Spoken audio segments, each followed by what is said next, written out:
আজারবাইজানে আসছি, সুন্দর পরিবেশ দেখেন। ইউরোপের এখানের কালচারগুলো একবারে ইউরোপের মতো। এখানে মুসলিম বলতে কোনো শব্দ নাই, ঠিক আছে। নামে মুসলিম আর কি, ওদের সবই ইউরোপিয়ান স্টাইলে চলে। রাস্তাঘাট কত সুন্দর, পরিষ্কার। একটা হোটেল আছে, রেস্টুরেন্ট বাকি।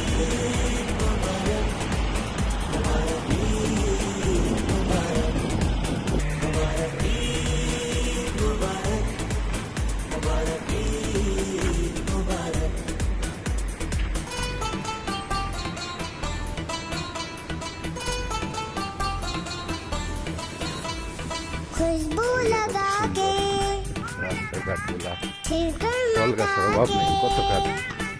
এইসব ফল खुशबू लगा के 3 ফল গাছ। छिड़कर खा के তারপরে हाथों में এদের हम কি কয়, এটা अपनी ফল ধরে না, मेहंदी लगा के শীতে मांगेंगे একটু ईदी গরম। कहेंगे ये हम আমাদের পুরাণের মধ্যে উল্লেখ আছে।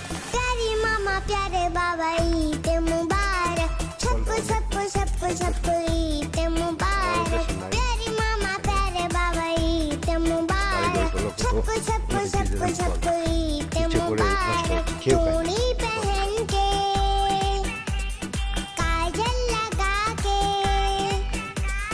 चूड़ी पहन के काजल लगा के माथे पे हम अपने टीका सजा के मांगेंगे ईदी कहेंगे ये একটা हम দেশ, মানুষগুলো ভালো, दादी আজারি नानी মানুষগুলো दादी অনেক। दादी ईद मुबारक सबको सबको सबको सबको ईद मुबारक Excellent. আমি অন্য দেশে তো গেছি, অনেক দেশে গেছি, ईद কিন্তু मुबारक এদের মতো सबको অন্য सबको জায়গায় सबको দেখি। सबको ईद मुबारक বাংলাদেশের মধ্যে জানেন না, প্রত্যেকটা বাড়িতে ফল গাছ আছে।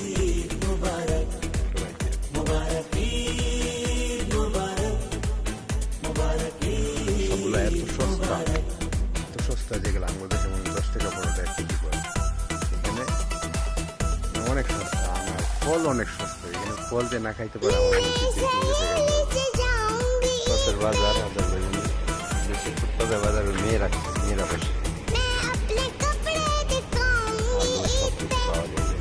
সামনে আছে সাম্বা। नीचे जाऊंगी ईद पे मैं এই যে দেখেন, এখানে সবচেয়ে সস্তায় মাল পাওয়া যায়। এই দেশটা আজারবাইজানের একটা দেশ, আপনি বিয়ার মদ খাবেন অনেক সস্তা, অনেক কম দাম। এখানে কোনো দাম নাই, এখানে মানে পানির অনেক দাম, কিন্তু আপনার মানে নেশা জাতীয় দ্রব্যের দাম অনেক কম। আসলে ইউরোপের দেশ তো, এই যে দেশ পাপ। এখানে আমরা আসছিলাম চা কফি খেতে, চা কফি না খেয়ে আমরা একটু বিয়ার খেলাম। এই জন্য